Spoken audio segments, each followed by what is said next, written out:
Media సమావేశానికి ఇచ్చేసినటువంటి పత్రికా విలేకరులందరికీ కూడా ఆంధ్రప్రదేశ్ తెలుగునాడు స్టూడెంట్స్ ఫెడరేషన్ తరఫున ప్రత్యేక ధన్యవాదాలు తెలియజేస్తూ,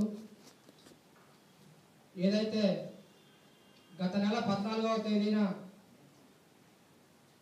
గుంటూరు జిల్లాలో ఉన్నటువంటి నాగార్జున విశ్వవిద్యాలయంలో బీఆర్ చదువుతున్నటువంటి విశ్వేశ్వరి మృతి చాలా దురదృష్టకరం. మృతి విషయం తెలుసుకున్నటువంటి ప్రభుత్వం, రాష్ట్ర ముఖ్యమంత్రి నారా చంద్రబాబు నాయుడు గారు, రిటైర్డ్ ఐఏఎస్ బాలసుబ్రహ్మణ్యం గారి పర్యవేక్షణలో ఆ జిల్లా ఎస్పీ గారు, ఆర్డీఓ గారు, అదేవిధంగా బీసీ రిజిస్టర్లతో కలిపి ఒక ఉన్నత స్థాయి ఒక కమిటీని ఏర్పాటు చేయడం జరిగింది.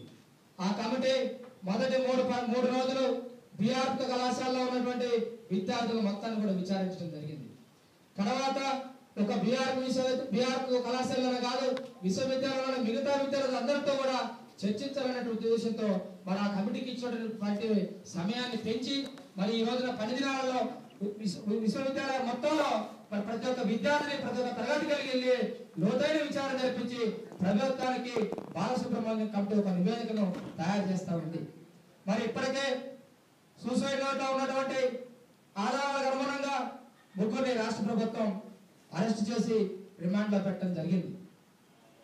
మరి ప్రభుత్వం ర్యాగింగ్ చేసినటువంటి రితికేశ్వరి మృతిలో ఉన్నటువంటి వ్యక్తులు అందరి మీద కూడా చర్యలు చేపడతా ఉంటే నిన్నటికి నిన్న ఒక నిజ నిర్ధారణ కమిటీ పేరుతోటి విచారణ పేరుతోటి ప్యాకేజీ ఎమ్మెల్యే అయినటువంటి రోజా గారు, మరి డిపాజిట్లు కూడా దక్కినటువంటి అంబటి రాంబాబు పాదసారథి లాంటి వాళ్ళు విచారణ కమిటీల పేరుతోటి మంది మార్మలంతో ఏదైనా విచారణ కమిటీ ఉంటే, ఏదైనా నిజ నిర్ధారణ కమిటీ ఉంటే కేవలం 5 నుంచి 10 మంది మాత్రమే ఉంటారు అటువంటి కమిటీల్లో. కానీ అలా కాకుండా విచారణ కమిటీ పేర్లతోటి, నిజ నిర్ధారణ కమిటీ పేర్లతోటి దాదాపుగా 1000 మంది రౌడీ లాంటి వైఎస్ఆర్ కాంగ్రెస్ పార్టీ కార్యకర్తల్ని విశ్వవిద్యాలయం ప్రశాంతంగా తరగతులు జరుగుతున్నటువంటి విశ్వవిద్యాలయంలో తీసుకెళ్లి మరి సాధారణంగా ఏదైతే విద్యార్థులు తరగతి గదిలో చదువుకుంటా ఉన్నారో వాళ్ళందరినీ కూడా భయభ్రాంతులకు గురి చేయడం జరిగింది. సిబ్బంది మొత్తం కూడా భయానికి గురయ్యారు. అటువంటి రోజా గారు, అటువంటి అంబటి రాంబాబు గారు, అటువంటి పార్థసారథి గారు లాంటి వాళ్ళందరూ కూడా ఒకటే ప్రశ్నిస్తా ఉన్నాం. కాంగ్రెస్ ప్రభుత్వం హయాంలో, కాంగ్రెస్ ప్రభుత్వం రూలింగ్ లో ఉన్నప్పుడు రోజా గారు రాజశేఖర రెడ్డి గారి మీద అవాకులు చవాకులు పేలుస్తా ఉంటే రోజా గారికి భయపడి రాజశేఖర రెడ్డి గారు ఆ రోజున